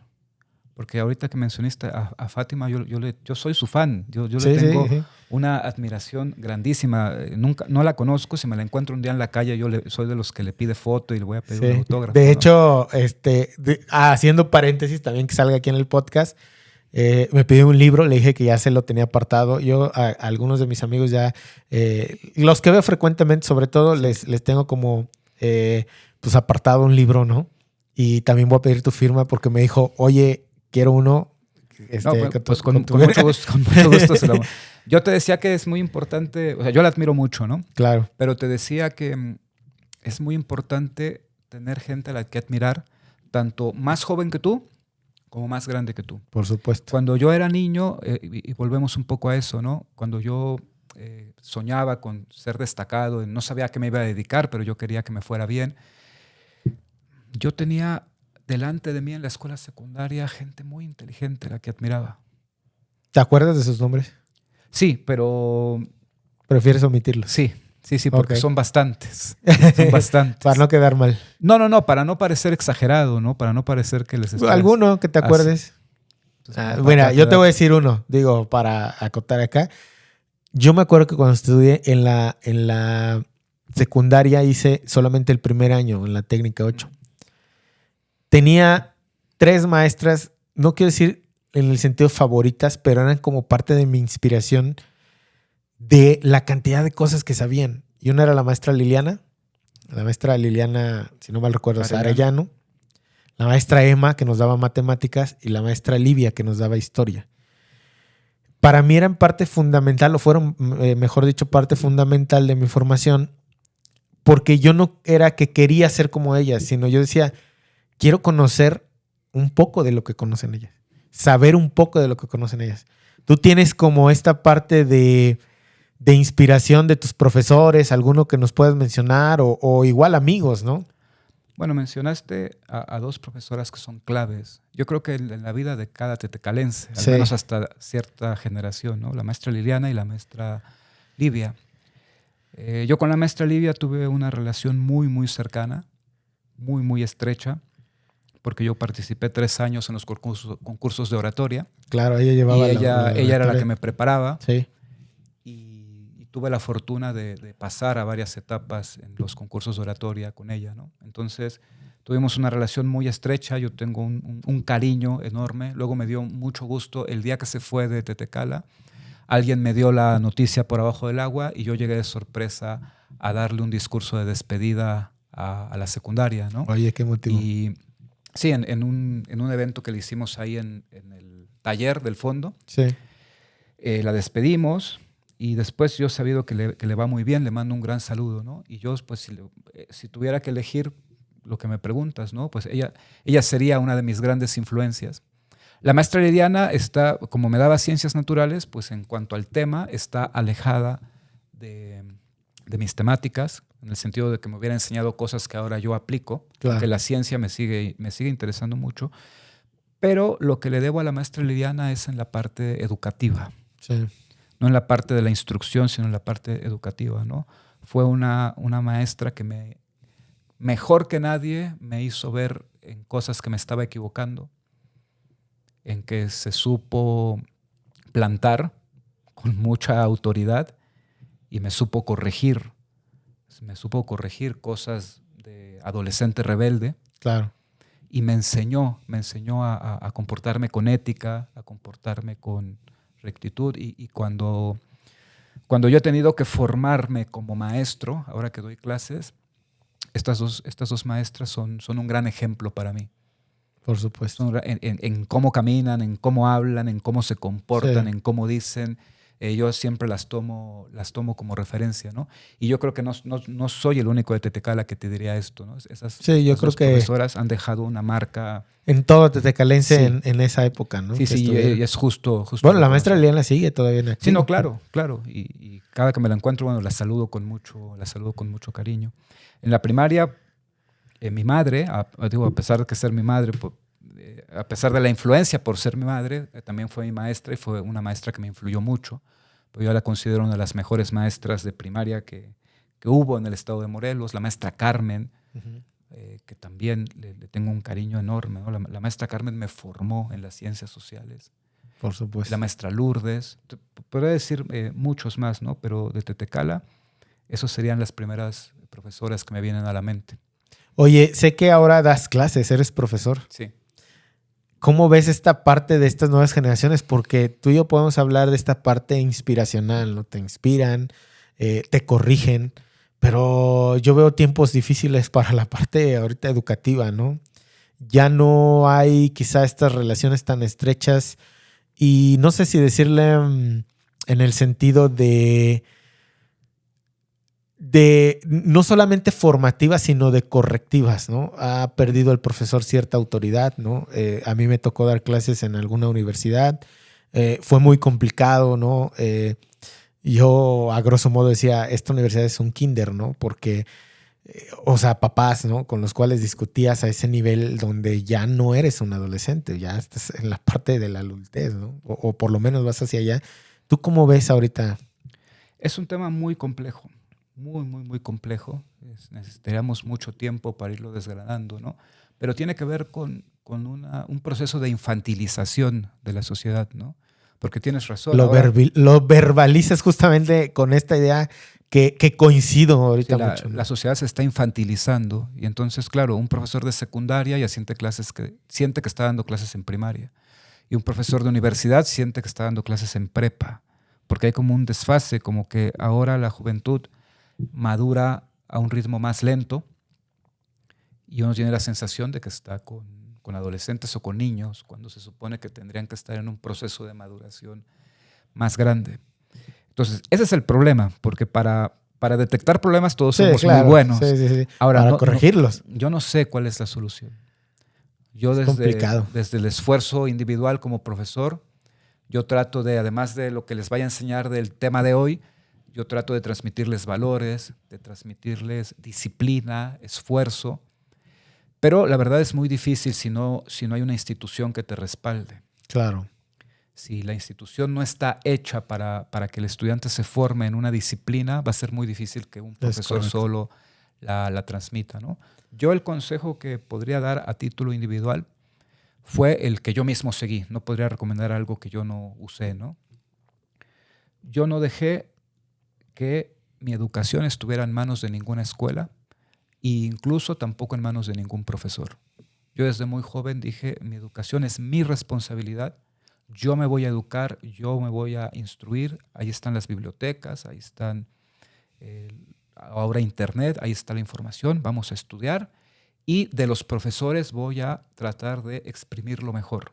Claro. Exprimir lo que me sirve, exprimir lo mejor. Y si el profesor no es demasiado bueno, por algo llegó ahí, por algo está en el salón de clases. Entonces voy a tratar de omitir lo que no me gusta de ese profesor y encontrar, aunque sea pocas cosas buenas, pero eso le voy a extraer. Por supuesto. Entonces, y si la institución en donde estoy tampoco tiene demasiados mecanismos escolares de excelencia, pues yo voy a tratar de, pero no, porque lo otro sería, como ellos me dan mala educación, pues entonces, yo también no hago nada. No hago nada. Pero también eso es lo que está sucediendo, ¿no? O sea, por lo menos Yo recuerdo, como dices, nos responsabilizábamos también de nuestra educación. Yo me acuerdo haber visitado muchísimas veces, muchísimos días la biblioteca investigando. No había otra fuente, ¿no? Sí. Ahora hay internet y pues más fácil. Pero ahora, aún teniendo internet, pues las nuevas generaciones no consulto nada, ¿no? Ya hay a ver qué sucede, ¿no? Creo que las consecuencias van a ser garrafales en un futuro, ¿no? En el sentido de que va a haber menos preparación, ¿no? Sobre todo para cosas técnicas, ¿no? No sé si llamarle involución a todo lo que hemos logrado. En ese sentido, pues con estas nuevas generaciones, ¿no? Bueno, ese es un panorama que no te niego que es un panorama posible, pero hay un panorama en donde puede verse un futuro más positivo, ¿no? Yo trato de ser positivo, porque sí, efectivamente, los jóvenes hoy tienen muchas más distracciones que las que teníamos nosotros. Tienen TikTok, tienen Instagram, tienen YouTube, tienen Twitter, tienen un montón de cosas para estar todo el tiempo conectados en el entretenimiento. Claro. Pero al mismo tiempo, los educadores nunca hemos contado en ningún momento de la historia como hoy de tantas herramientas para llegar a la gente que queremos llegar y transmitirles nuestro mensaje. El ejemplo es este podcast. El ejemplo es, sí. Y entonces, ahora sí que no hay pretexto. Si yo soy profesor de física, de química, de matemáticas, de historia, de ciencias naturales, de lo que sea, y soy buen profesor y tengo algo importante que enseñar, tengo una cantidad de herramientas infinitas para poder transmitir lo que quiero transmitir. Y entonces, si yo no soy capaz de generar una clase entretenida, una clase pedagógica, una clase que atraiga la atención de gente que ya está acostumbrada a otro tipo de lenguaje y otro tipo de aprendizaje, la culpa es mía. Claro. Entonces, sí, estamos compitiendo cada vez con más distractores por la atención de los alumnos, pero en contraparte, nunca hemos tenido tantas herramientas para ganarnos su atención. Por supuesto, Entonces, yo creo que lo debemos de tomar como un reto. No nada más los profesores, sino la gente que nos dedicamos a la cultura, a los medios de comunicación, ¿no? Sí, es esta parte de tenemos herramientas, hay que usarlas, ¿no? De manera adecuada, obviamente, porque pues hay mucho más distractores. El entretenimiento vende muchísimo en el sentido no solamente económico, sino de tu atención, ¿no? O sea, te vende una atención o te acapara la atención indudablemente mucho más que en otras épocas, ¿no? Sí. Yo recuerdo que nuestra distracción, por decirlo de alguna forma, pues era ir a jugar fútbol, ¿no? Era ir al Zócalo, ¿no? Ahorita puedes ir al Zócalo, pero puedes estar haciendo más cosas al mismo tiempo en el teléfono, ¿no? Entonces, las distracciones son mayores y sí, como dices, es todo un reto, ¿no? Para todos los profesores. Sí, es todo un reto, pero también una gran oportunidad. Por supuesto. Y ya hay un montón de ejemplos, ¿eh? Hay un montón de ejemplos de TikTokers famosos que enseñan ortografía. Claro. De TikTokers famosos arte, que enseñan historia. arte, química, los planetas, historia. Entonces, ahí viene también un movimiento muy interesante. ¿Consideras que en esta parte educativa es necesario también hacerla entretenida? Digamos, fuera de la parte pedagógica, ¿no? Porque tiene sus propias estrategias, por decirlo de alguna forma. Pero ¿consideras que debería ser entretenida para acaparar o por lo menos competirle a los distractores de otro tipo? Es que hay un límite. Creo que como introducción para atraer la atención de la gente, se vale que hagas contenido divertido, contenido chispeante, que llame la atención. Claro. Pero recuerdo una profesora que nos contó un cuento de dos amigos que se encontraron en la calle y uno era astrónomo, ¿no? De los que se dedican a estudiar el universo. Y el otro le dijo, ¿me puedes explicar cómo es el sistema solar? Y entonces él le dio un montón de explicaciones científicas que el otro no pudo entender. Y entonces el astrónomo le dijo, bueno, mira, y le explicó como nos enseñan en la primaria. Hay una pelotita que es el Sol y otra canica más chiquita que es la Tierra y los planetas y entonces todas giran alrededor. Y entonces el otro le dijo, por ahí hubieras empezado, ya entendí lo que es el sistema solar. Claro. El problema es que no entendió lo que es el sistema solar. Lo que le explicó el experto fue una maqueta. Por supuesto. Y el otro creyó que entendió el sistema solar, pero no lo entendió. Se imaginó una maqueta. Sí. Para poder entender el sistema solar, no te queda otra que después de entretenerte con las caniquitas, tengas que hacer un esfuerzo que quizás va a ser aburrido, que quizás va a ser tenso, pero te va a llevar a un nivel de verdadero conocimiento. Claro.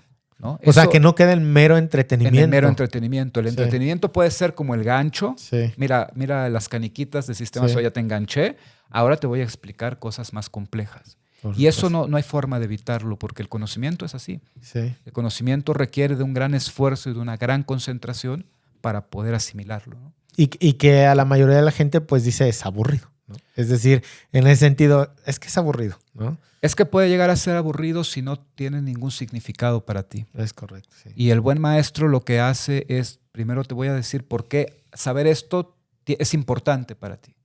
Y una vez que ya entendiste por qué es importante, te vas a dar cuenta que no va a ser aburrido ya después ponerte a ver todos los detalles técnicos. Por supuesto. Porque ya sabes para qué lo estás haciendo, ¿no? Es correcto. Sí, y aparte, digo, en el hecho de los estudiantes es, como dices, implantarles esa semillita, ¿no? Para que también encuentren la función o la funcionalidad o el requerimiento porque es necesario para cada persona. A lo mejor lo mismo no va a ser o no lo vas a tomar de la misma forma como los demás estudiantes, ¿no? Es decir, cada quien va a tomar en ese sentido lo que sí le interesa y lo que no, ¿no? Lo que te va interesando le vas a tomar mucho más atención, ¿no? Exacto. En esta parte educativa que es, digamos, general, ¿no? O sea, les enseñas a todos los estudiantes lo mismo, pero cada uno va a ir como tomando pues, lo que es de su interés. Exacto. Yo por eso les digo que no se preocupen por el promedio. Ahora los Sí, estudiantes por supuesto. tienen una obsesión por el promedio. Las materias que tengan que ver con tu pasión, échales mucho esfuerzo, muchas ganas. Las materias que estén muy alejadas de lo que a ti te interesa, pues pásalas con poco Como esfuerzo, mero requerimiento. como mero ¿no? requerimiento para poderle poner muchas más cantidad de horas a las otras materias. Por supuesto. Y eso va a hacer que, bueno, tengas excelentes calificaciones acá, mediocres calificaciones acá, bueno, y habrá un promedio, pero... Pero te vas como especializando, ¿no? Es decir, lo que te va interesando, Exacto. al ponerle mucho más atención, pues te vuelves mucho más hábil, ¿no? Exacto. Exacto. Y bueno, después de un pequeño break, regresamos aquí al podcast. Y quisiera preguntarte, Irving, algo. Pues yo no era, en el sentido, no conocía muchos de tus libros. Te conocía personalmente por algunas reuniones en Tetecala. Pero se me hace bien interesante que tengamos un tetecalense más escritor, porque hay tetecalenses escritores, ¿no? O escritores tetecalenses. Que tengamos uno más en Tetecala nunca está de más, ¿no? Decía un maestro que conocí, maestro Zabaleta, al cual le mandamos saludos también, colega también tuyo, ¿no? En esta parte. Ningún libro está de más, dice, hay que escribir todos los libros que se puedan. Inclusive él decía, no importa que cometamos los errores, los libros se van a ir puliendo, ¿no? Hay que llegar un poquito más cercano a la verdad, ¿no? Y en este sentido, Irving, ¿qué se siente escribir un libro? Yo nunca he escrito un libro, pero ¿qué se siente escribir un libro? En esta parte romántico-sentimental, ¿no? Que le podemos dar, pues, en el valor en papel, ¿no? De las palabras, ¿no? Se puede decir. Las palabras impresas. Pues no te sabría decir, la verdad, qué se siente, porque creo que nunca le tuve una cosa romántica al hecho de escribir libros. No, nunca. Eso únicamente me ha pasado cuando llegué a escribir una novela, que tengo una novela sobre el sitio de Cuautla. Ok. Y entonces sí, cuando me senté a escribir esa novela, me sentía como un escritor. Claro. Tenía que aislarse del mundo, a que le llegara la inspiración, a empezar a borrar, a tachar, que este personaje no quedó bien, ¿no? Pero el trabajo del historiador es más un trabajo técnico. Ok. Yo me siento, cuando yo trabajo en libros de historia, me siento más un carpintero que un escritor. Me siento armando un rompecabezas o midiendo una tabla para que quede bien con la otra. Me siento haciendo un trabajo manual de carpintería o de ingeniería, claro, que un trabajo artístico. Entonces, por eso te digo que los libros de historia yo les pierdo el romanticismo. Que podría ser en esta parte técnica de tiene que quedar lo mejor posible porque hay fuentes consultadas. Es que claro, no hay que cometer estos errores, ¿no? Es que en historia lo que vas a decir, cada palabra que tú vas a decir, cada frase, cada pedazo de información lo tienes que respaldar. Claro. Esto que tú me estás diciendo, ¿por qué es verdad? ¿Cómo lo sabes? ¿En dónde está la fuente? ¿Quién lo dijo? ¿Por qué le crees? ¿Por qué no lo podemos poner en duda? ¿Por qué eso crees que es verdad? Entonces se vuelve un campo minado. Hay que ir poniendo frase por frase y cada frase tiene que ir con su respaldo. Por eso no es una redacción que fluya tanto. Uh-huh. Y también a veces por eso es complicado leer un libro de historia así, lleno de fuentes, ¿no? Claro. Yo he tratado de crear un estilo que me ha costado trabajo, pero esa es la intención, en donde la gente pueda tener un texto más o menos ameno, que yo considere que les va a resultar interesante, ameno, pero que tenga el suficiente respaldo para que la gente no piense que le estoy contando leyendas. Por supuesto, sí. Que le estoy contando cosas respaldadas por una... Hechos históricos respaldados. Respaldados por una investigación y por un análisis. Entonces, ese es el reto, ¿no? Para contestar tu pregunta, pues eso, cuando yo escribo mis libros, yo me siento como un artesano, como un carpintero, como un trabajador manual, más que como un escritor que está recibiendo la inspiración. La inspiración, sí, por supuesto. Oye, y en este sentido, académicamente, ¿cómo se maneja? Es decir, entre más libros tengas, tú tienes un respaldo académico mayor, percibes más ingresos en este sentido. ¿Cómo se maneja en la parte académica? También es un sistema muy complicado que no sé si es del todo adecuado, pero es el sistema que tenemos, ¿no? Cada determinado periodo, pues uno debe de publicar artículos, debe de publicar libros, debes de dirigir tesis, debes de dar conferencias, debes de participar en congresos. ¿Eso qué te da? ¿Prestigio o te lo piden académicamente? No. Te da concretamente puntos. Hay una cosa que se llama Sistema Nacional de Investigadores, okay, en donde después de cumplir determinados criterios de calidad académica, ingresas al Sistema Nacional de Investigadores y el sistema te evalúa cada 3 años. Okay. Y cada 3 años te dice, bueno, a ver qué libros publicaste, qué congresos, qué artículos, qué fue lo que hiciste. Hay un tabulador de puntos y entonces hay una parte que es de cantidad, hay otra parte que es de calidad y con eso ya queda tu evaluación. Y una parte, no toda, pero una parte de los ingresos de un académico que pertenece al Sistema Nacional de Investigadores depende de esa, por supuesto, depende de esa evaluación. O sea, es un incentivo, ¿no? Para que sigas justamente creando, ¿no? Es un incentivo para los dos lados, un incentivo negativo y positivo, porque si lo haces, pues puedes subir de nivel, como la carrera magisterial, ¿no? Sí. Pero si no produces, incluso puedes llegar a salir del sistema. Claro. Entonces, a mí eso me parece correcto. Sí, hay una vigencia, ¿no? En cuanto sigas produciendo. Exactamente. Oye, ¿cuántos libros has escrito? Contando la novela, creo que son 5 o 6. 5 o 6 libros. De verdad, ahora no tengo el dato exacto. ¿Cuál es como tu favorito? El que dices, este me quedó con madres, ¿no? Pues, la verdad, no lo sé, porque no tengo mis libros así en una autoestima muy alta. Les tengo como muchas críticas. Al final del día creo que siempre te sientes como más orgulloso, no sé, del primero porque fue el primero o el segundo, no sé. No, cada uno ha cumplido su cometido. Eso es un orgullo que tengo, ¿no? Que yo he visto que cada uno de los libros que he hecho ha llegado a donde tenía que llegar, ha cumplido la función que tenía que cumplir. Y entonces yo no siento que haya escrito algo inútil. Claro. Inútil. Cada cosa que yo he escrito, aunque sea una utilidad pequeña, pero yo he visto que le sirvió a alguien para hacer su tesis, le sirvió a alguien para dar una clase, le sirvió a alguien para escribir otro libro. Entonces, eso es una gran satisfacción que tengo con mi trabajo, ¿no? Que claro. La gente me suele escribir a mi correo electrónico, porque yo estoy muy activo en redes sociales, y me dicen, oye, estoy escribiendo una novela sobre Chiapas, no sé qué, y encontré un libro tuyo que habla sobre esto, ¿no me podrás aclarar esta duda? O gente que me dice, tu libro me sirvió para dar mi conferencia, o para mi tesis, o para... Entonces, o sea, hay una referencia muy... Hay una retroalimentación exacto, de a dónde está llegando mi trabajo y que yo veo que a alguien le está siendo útil. Claro. Eso es una gran satisfacción que tengo. Entonces, cada libro ha cumplido su función, o cada artículo ha cumplido su función. Oye, en este sentido, el último libro que es Los pueblos de la Tierra Caliente, ¿no? El que estás presentando, sé que viene de un trabajo de tesis. Cuéntanos un poquito cómo es esto y cómo es que de repente pues una tesis se convierte en un libro, pero muchos años después. A ver, te lo voy a tratar de contar muy resumido porque son muchas cosas, ¿no? Claro. Una vez en la Escuela de Humanidades me encuentro un libro de una profesora alemana, Ok.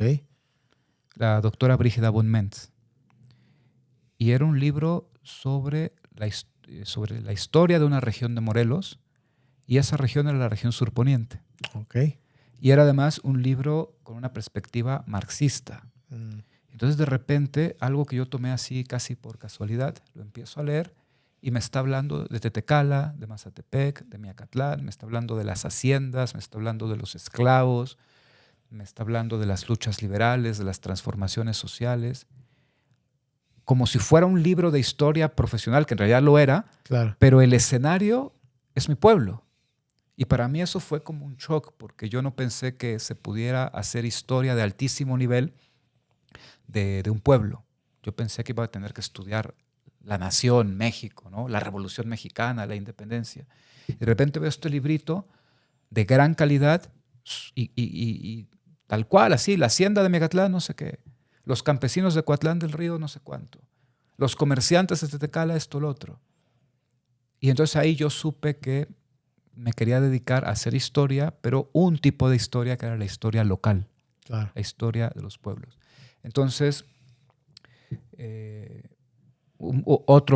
hablando de grandes profesores que me han influido, ¿no? Uno de los que más me ha formado como historiador, el doctor Horacio Crespo, me daba clases en ese momento, y él me dijo, pues si te interesa, vamos a hacer una tesis de Tetecala, aprovechando que tú eres vecino de ahí.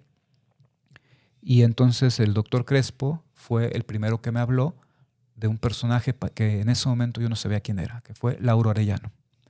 Y me dijo, vamos a hacer una tesis sobre Lauro Arellano, que fue un gran comerciante, un político, que puso varios negocios en la región, que tuvo una participación como diputado muy importante, y necesito que contactes gente que te pueda hablar sobre este personaje, quiénes son sus familiares y todavía viven en el pueblo. Y eso me llevó a entrar en contacto con la familia Arellano y con don Martín Arellano Jaramillo, que en paz descanse, ¿no? Claro. Uno de los políticos de los años 80, 90 más importantes ahí de la localidad, fue presidente municipal, después candidato una segunda vez a presidente municipal, y él era el bisnieto de Lauro Arellano.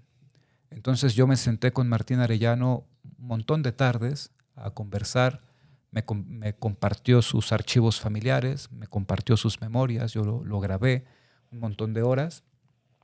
Y otra parte de mi trabajo la hice en el archivo parroquial de Tetecala, Claro. que en ese momento estaban remodelando la iglesia. Entonces yo llegaba, el cura me recibía, me abría el archivo y yo me ponía a explorar ahí las fojas, porque son libros viejos, ¿no? Fojas del siglo XIX. Ahí encontré el acta de matrimonio de Lauro Arellano del año 1909, cuando se casa con Irene Baldose Fernández, la heredera de la Hacienda de la Luz. Y bueno, sería ya muy largo contar la investigación. Para eso pues, he publicado un libro, ¿no? Claro. Pero el libro fundamentalmente habla de cómo la región de Tetecala se convirtió en una región económica y políticamente muy importante debido al comercio, debido a las haciendas azucareras, debido a los batallones de la Guardia Nacional que estuvieron en esa región, debido a un montón de factores. Tetecala fue creciendo hasta convertirse en la cabecera del distrito y se tuvo que crear un distrito nuevo que se llamó Distrito de Tetecala y la cabecera estuvo en Tetecala. Y como en este pueblo que ha crecido tanto y que ha tenido estas distinciones políticas, pues surge un personaje como Lauro Arellano que es capaz de poner la Morelense, que era una fábrica de alcohol, una fábrica de hielo, tenía otros negocios alternos esta fábrica y era un centro de trabajo enorme para la población. Y eso para mí fue muy importante descubrir eso, ¿no? Porque de repente, cuando tú mirabas atrás en la historia de Tetecala, lo que te encontrabas era atraso. Sí. Y de repente esto fue romper un mito. Claro. Romper un mito. Tetecala no siempre estuvo atrasado.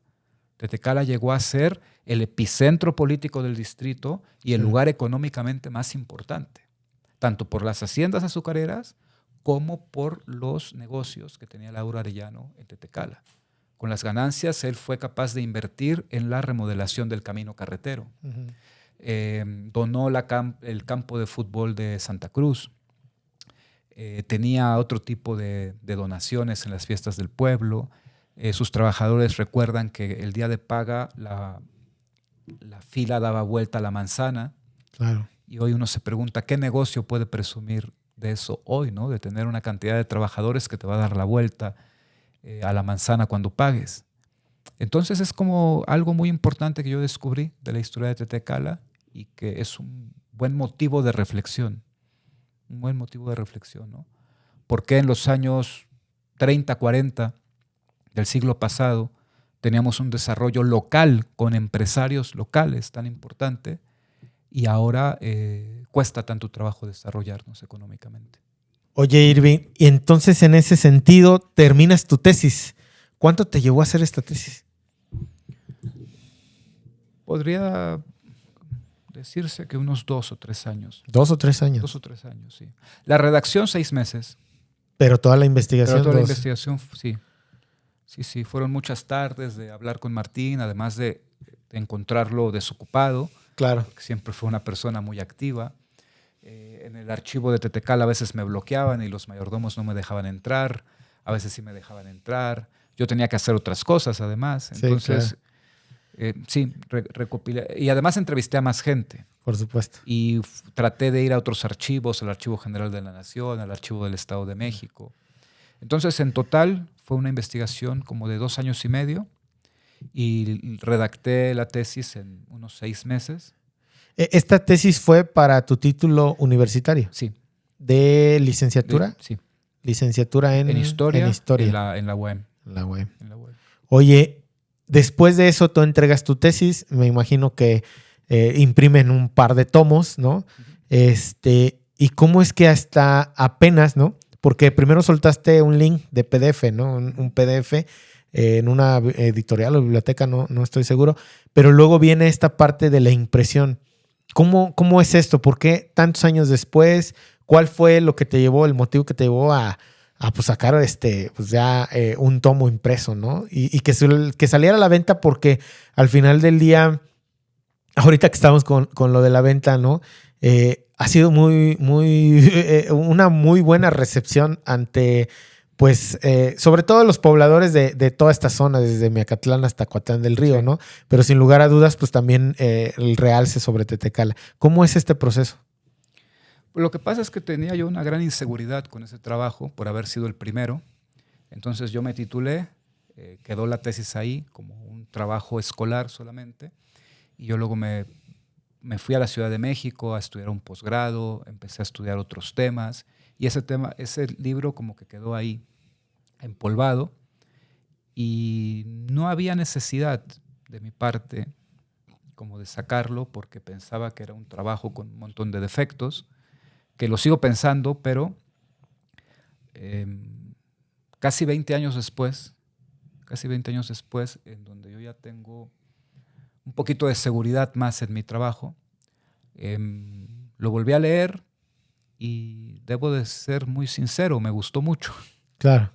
¿No? Me gustó mucho, no era tan terrible como yo pensaba que era, y sobre todo, encontré datos muy interesantes que incluso yo mismo había olvidado. Entonces mi reflexión fue, si estos datos que yo mismo he olvidado me resultan interesantes, a la gente de Tetecala y de la región, porque el libro habla de los pueblos de toda la región, le pueden resultar muy interesantes también. Y entonces ahí vi cuando el libro tenía un valor. Claro. Independientemente de que fuera el peor o el mejor libro, tenía datos valiosos y yo dije, bueno, esto vale la pena publicarlo. Así que bueno, el proceso ya es muy sencillo. Yo lo sometí a evaluación en la editorial de la Universidad del Estado, pasó las evaluaciones y en un primer momento se hizo una edición digital, uh-huh, que fue la que compartí, me parece que en julio o agosto de este año, y recientemente la universidad hizo una edición muy, muy, muy limitada, en donde yo ya pude empezar a obsequiar algunos ejemplares, y acabamos de reimprimir una segunda pequeña edición también muy limitada, pero pues a mí la verdad me da gusto la recepción que ha tenido el libro, tanto en Tetecala como en pueblos vecinos, para mí ha sido una sorpresa. Yo pensé que algún interés iba a haber, pero no esperaba al grado que... Sobre todo eso, ¿no? Porque es un libro, pues, de una investigación universitaria. Claro. ¿No? A diferencia de otro libro de Tetecala, que ese sí lo he escrito ya con una intención completamente de hablarle directo a la gente, ¿no? Por supuesto. Oye, ¿qué significa, bueno, en esta parte de este libro de los pueblos de la Tierra Caliente, qué significa hablar de estos pueblos para ti y que la gente diga, pues no solamente tenemos un escritor tetecalense, sino que tenemos la historia, ¿no? En esta época reciente, porque hay muchos libros, ¿no? Que hablan de toda la historia, pero pues ya son más antiguos, ¿no? En esta época reciente decir, mira, tenemos un libro que habla de esto y quiero saber de la historia de mi pueblo. ¿Tú cómo lo recibes esa parte? Porque también hay cierto cariño ahorita ya con la gente que dice, wow, o sea, están escribiendo de donde somos, lo que te pasó a ti, ¿no? Cuando descubriste el trabajo de don Lauro, ¿no? ¿Qué se siente para ti? ¿Qué significa? Pues eso, yo espero que mi libro les haga sentir un poco lo que a mí me hizo sentir el libro de la doctora Brígida Bunmens, que de repente ver en un libro tu pueblo, claro, sus colonias, sus haciendas, sus ríos, sus lugares, sus tradiciones, su historia, es algo a lo que no estamos acostumbrados.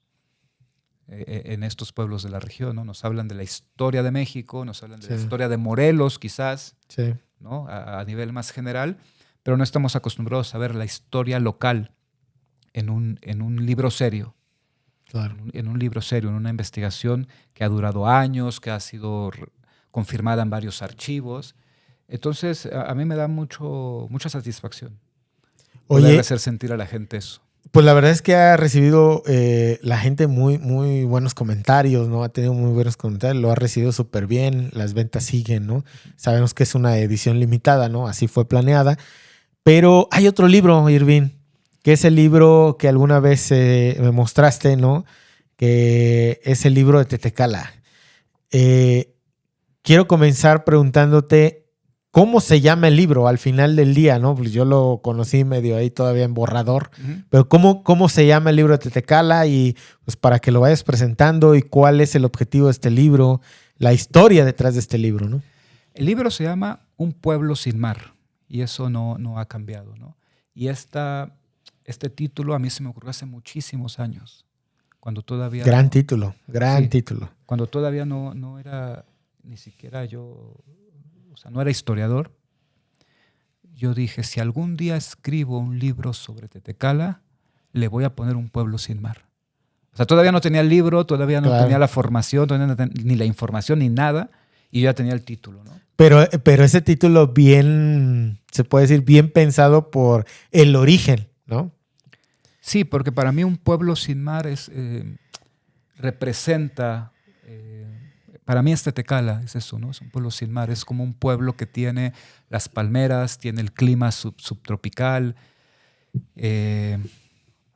Incluso las películas que se han grabado en Tetecala una la pinta como una isla. Uh-huh. En otra película dice que tenemos mar ahí a un ladito. Claro. ¿No? Entonces, no es casualidad que los directores de cine, cuando han necesitado un pueblo de playa, para no tener que llevar todo el equipo hasta la playa, pues se van a Tetecala, porque es un pueblo que parece que lo único que le falta es el mar. Y para mí esa metáfora fue impresionante, porque nos falta el mar, es un símbolo de todo lo que nos falta, ¿no? Nos falta vivir más seguros, nos falta tener más desarrollo económico, más libertad de comercio. Nos falta tener una vida más digna, más sin miedo. Nos falta llevarnos mejor como vecinos. Nos falta incentivar más el turismo. La cultura. La cultura.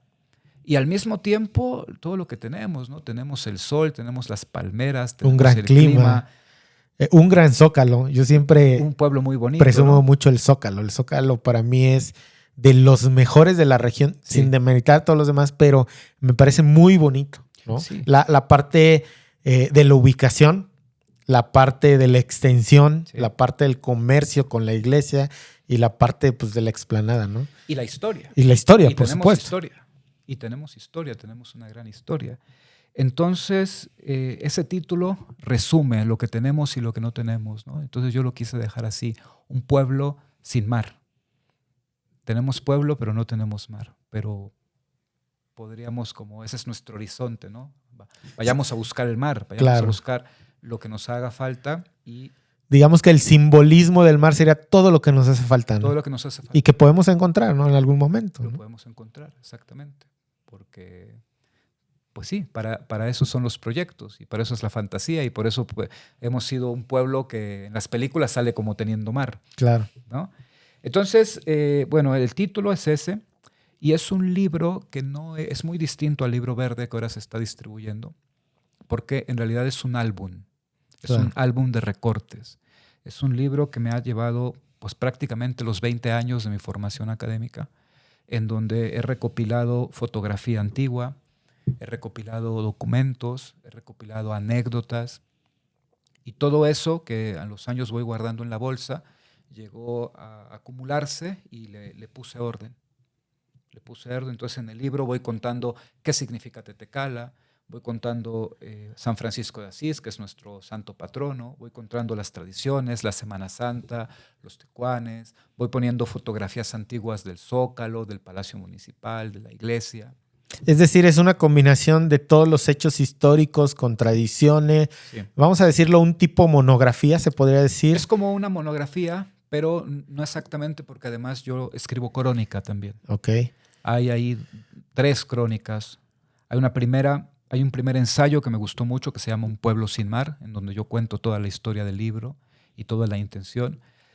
Está una crónica que también me gustó mucho sobre el paso de Benito Juárez en Tetecala, para que la gente conozca esa anécdota. Claro. Y está la que considero, hace rato que me preguntabas si había un libro que me gustaba más. No, pero sí hay una crónica que me gusta más, y es la crónica que escribí sobre el sismo de 2017. Sí. Es una crónica que escribí con el corazón en la mano. Claro. Porque pues, mi prima Yuli nos dejó en ese acontecimiento. También doña Ofelia, una señora que vivía en la calle de mi casa. Claro. Y también pues, por el dolor de ver a mi pueblo destrozado de esa forma y a las familias, ¿no? Entonces esa crónica la incluí en el libro. Y entonces mezclando todo eso, mezclando crónicas con fotos, con cosas monográficas, con anécdotas. Es un libro raro. Es un libro raro porque se compone de partes muy distintas. Entonces yo le llamo es como un álbum de recortes. Claro. En el que hay un montón de gente que me ayudó. No podría mencionarlos a todos, pero sí al principal, don Martín Rangel. Cronista de Tetecala, que le mando un gran saludo. Y que él fue clave para poder hacer este libro, ¿no? Como él me apoyó para recopilar fotografía antigua y también me compartió un montón de sus conocimientos, ¿no? Por mencionarte una persona muy importante de varias que me apoyaron para hacer este libro. Y entonces, pues es una cosa extraña. La gente siempre me pregunta por mi libro de Tetecala y yo en realidad nunca he escrito un libro de Tetecala. Faltaba. Y no solamente te faltaba a ti, le faltaba a todos los tetecalenses, ¿sabes? Tener un compendio de todas estas cosas en un libro, creo que es bueno, es excelente, diría yo, porque todo ha transitado en la parte oral regularmente, claro. ¿No? Tener un libro, yo lo veo también como de consulta, ¿no? De decir, a ver qué pasó, ¿no? En esta parte histórica, cómo nos lo cuenta Irving, cómo son sus investigaciones o lo que él ha investigado. Tenerlo físicamente, ¿no? En un libro, pues creo que la va a romper, ¿no? Digo, te adelanto eso, pero cuéntanos en esta parte del libro, ¿cuándo sale? Mira, vamos a seguir una vía muy similar a la que hicimos con el libro de los pueblos de la Tierra Caliente. Yo calculo que de aquí al 11 de diciembre, que es cuando se cumplen los 150 años del decreto de Tetecala de la Reforma, vamos a publicar la versión digital en descarga gratuita para que toda la gente lo pueda tener. Y yo siempre pienso en mucho los tetecalenses que están en Estados Unidos. Por supuesto. Entonces es una vía para que ellos también de inmediato, a lo mismo que los que están en Tetecala, puedan acceder al libro en una descarga gratuita. Y a partir de esa difusión de la versión digital, vamos a se están gestionando apoyos para que después haya una versión impresa Ok. que pueda ya estar disponible al público. Sí, porque la que vi era una versión impresa, ¿no? Me imagino va a ser similar, ¿no? Sí, Si se llega a dar, ¿no? Lo complicado con este libro es que yo estoy empeñado en que sea un libro a color, Ok. porque creo que Tetecala se merece Sí. un libro a color, pero este merecimiento lo Sí, vuelve claro. complicado, ¿no? Porque un libro a blanco y negro a color encarece mucho los costos. Entonces, estamos en esa gestión. Habrá seguramente una versión impresa, solamente Ok. estamos todavía en las gestiones. Y de entrada, lo primero que se va a distribuir es la versión digital. Excelente. Eso da la pauta también para que todas las personas lo puedan tener, ¿no? En el sentido de, pues, la distancia, como dices, para los que están en Estados Unidos y demás, o para consulta, ¿no? Ya es mucho más fácil buscar hasta, descargas el PDF en tu celular y puedes buscar notas y demás muy rápidamente. Exacto. Lo digital no quita que después lo quieras tener en físico. Es Cumplen correcto. funciones distintas. Sí, por supuesto. Oye, Irving, este libro, dices 20 años de investigaciones, de recopilar fotos, crónica con Martín Rangel. ¿Qué se siente? Pues prácticamente ya tenerlo, ¿no? O sea, ya para distribuirlo en PDF y después, como dices, posiblemente en impreso.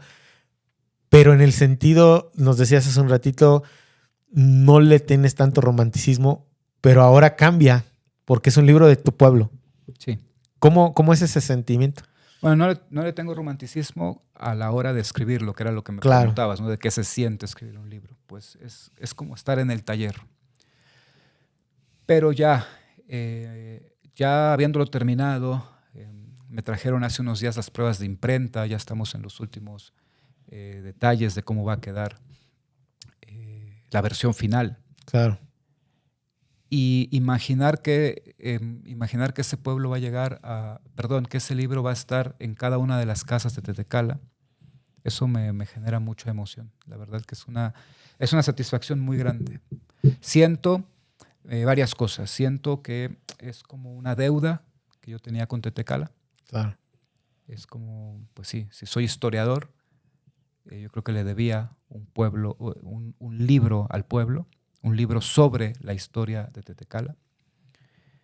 Entonces es una deuda que yo sentía y la estoy cumpliendo, y es un orgullo gigante. Es un orgullo poder estar en un pedazo de mi trabajo que se quede para siempre en la mayoría de las casas de Tetecala, y que va a ser un libro que yo espero que se va a ir transmitiendo de generación en generación, que no quita que en algunos años lo actualice cuando encuentre más información, eso no importa, pero es un libro que ya va a quedar, va a trascender, ¿no? Ya va a quedar ahí. Y sobre todo de una historia tan importante que tenemos, ¿no? Juárez, Modesta Ayala, un montón de cosas, ¿no? Un montón de cosas que vienen en ese libro. Poderlas recopilar en un solo tomo y decirle al tetecalense, esta es tu historia, para mí es como, pues no sé, como una satisfacción de vida. Claro. De sentir que un trabajo de tantos años, como te digo, 20 años, pueda fructificar en algo tan valioso. Porque sí, siento que, no porque lo haya escrito yo, sino porque ese libro lo construimos entre mucha gente. ¿Sí? Aunque lo firmo yo, es un trabajo colectivo, ¿no?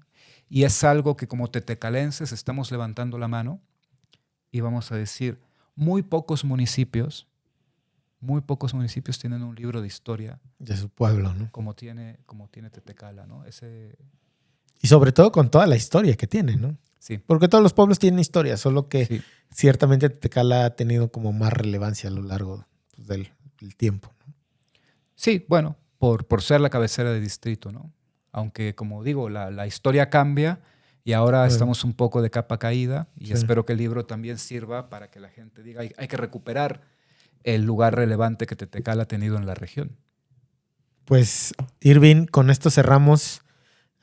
No nos queda más que agradecerte de mi parte, de los administradores de Carretera 166. Somos varios. Pues agradecerte antes que nada pues, el trabajo que has realizado.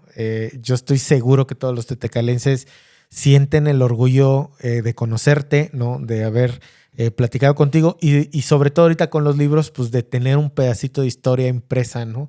O digital en la parte pues, de sus pueblos, ¿no? Agradecerte el tiempo, Irving, que que te tomaste. Sé que estás bien ocupado siempre, ¿no? Pero de verdad agradecerte el tiempo que te tomaste para pues, charlar un poco. Vamos a dejar el camino abierto para otros capítulos, ¿no? Claro. Y pues de verdad agradecerte todo el tiempo. Hemos grabado ya cápsulas que van a salir también de contenido y pues explotar. Yo siempre digo, hay que usarnos las personas de forma que sea sano, en el sentido de conoces muchísimas cosas y no me gustaría que se perdieran, ¿no? Explotar todo ese conocimiento que tienes, pues no para mí, para que las demás personas lo conozcan, ¿no? Ya sea de poquito, que vayan conociendo su historia. Muchísimas gracias, Irvin. De verdad, agradecerte el tiempo. Gracias a ti, Hernán, y un saludo para Tetecala. Pues ahí está. Graciotas, Irvin. De verdad, muchísimo éxito con todos estos libros que de verdad yo creo que la vas a romper. Muchas gracias. Esperemos que sea así. Ya está, Irvin. Pues cortamos, amigos. Esto es Carretera 166. Y la verdad es que hemos disfrutado de este capítulo. Nos estamos viendo en los siguientes.